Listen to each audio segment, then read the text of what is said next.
Analis politik menduga KPU mengubah format debat tanpa mendiskusikan dengan para peserta Capres-Cawapres karena untuk melindungi seseorang yang dinilai lemah dalam forum debat.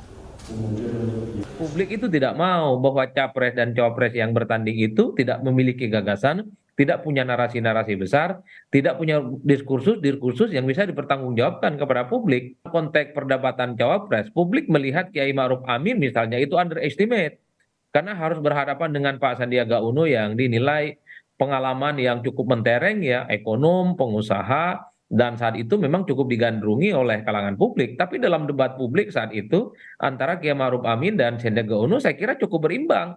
Jadi jangan sampai misalnya keputusan KPU ini hanya untuk menutupi kelemahan salah satu figur tertentu yang untuk penyampaian visi misi. Inilah yang saya kira memang KPU sedang dipertaruhkan betul kredibilitasnya terkait dengan penyelenggara pemilu 2024. Apalagi misalnya beberapa waktu yang lalu KPU ini kan selalu bicara bahwa debat kandidat capres itu tidak perlu bicara muluk-muluk, bicaralah yang realistis. Apa-apaan KPU ngurus soal apa yang harus diomongkan oleh masing-masing calon. Publik itu melihat cawapres selama ini hanya sebatas ban serap, hanya sebatas pelengkap penderita. Cawapres itu hanyalah ornamen-ornamen yang dinilai tidak terlampau penting dalam kontestasi pemilu, Mas.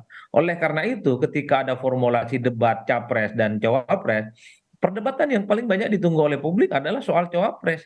Jangan sampai kesan bahwa cawapres itu hanya sebatas ban serep dan pelengkap penderita, itu faktual dan nyata adanya.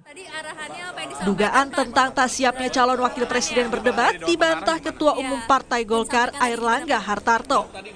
Kan tapi soal debat cawapres itu Pak, ini kan ditiadakan Pak. Ini ada beberapa yang menganggap bahwa Gibran ini pasangannya cukup takut debat gitu Pak. Pak Airlangga menanggapinya seperti apa Pak?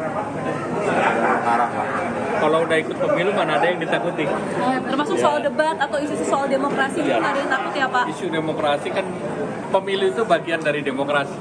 Karena ikut demokrasi ya biasa saja.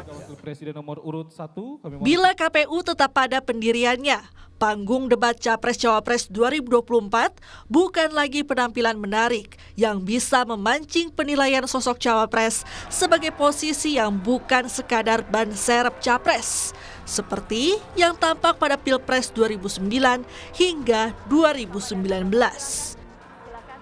Tim Liputan Kompas TV.